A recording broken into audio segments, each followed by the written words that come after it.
दोस्तों, एक बार महात्मा बुद्ध एक गांव में ठहरे हुए थे। वे प्रतिदिन शाम को वहां पर सत्संग करते थे। वहां पर भक्तों की बहुत अधिक भीड़ होती थी, क्योंकि उनके प्रवचनों से जीवन को सही दिशा बोध प्राप्त होता था। बुद्ध की वाणी में गजब का जादू था। उनके शब्द श्रोता के दिल में उतर जाते थे। एक युवक प्रतिदिन बुद्ध का प्रवचन सुनता था।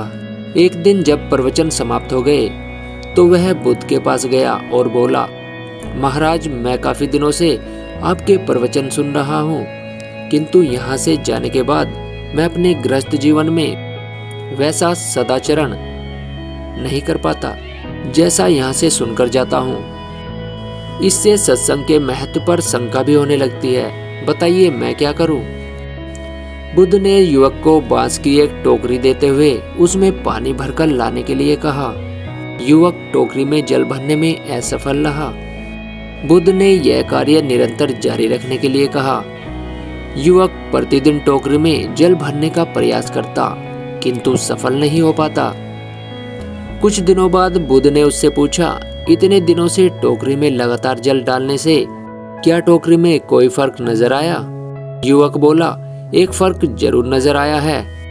पहले टोकरी के साथ मिट्टी जमा होती थी, अब वह साफ दिखाई देती है, कोई गंदगी नहीं दिखाई देती है और इसके छेद पहले जितने बड़े नहीं रह गए, वे बहुत छोटे हो गए हैं। तब बुद्ध ने उसे समझाया, यदि इसी तरह उसमें पानी निरंतर डालते रहोगे तो कुछ ही दिनों में ये छेद फूलकर बंद हो जाएंगे और टोकरी में पानी भर पाओगे।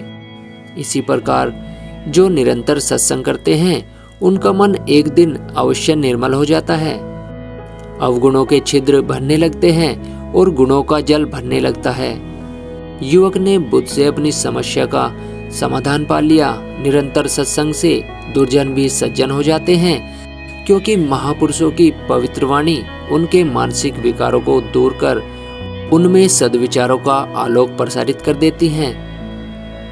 तो दोस्तों, आपको ये छोटी सी कहानी यदि पसंद आई हो तो वीडियो को लाइक शेयर कीजिए और इस चैनल को सब्सक्राइब कीजिए। धन्यवाद।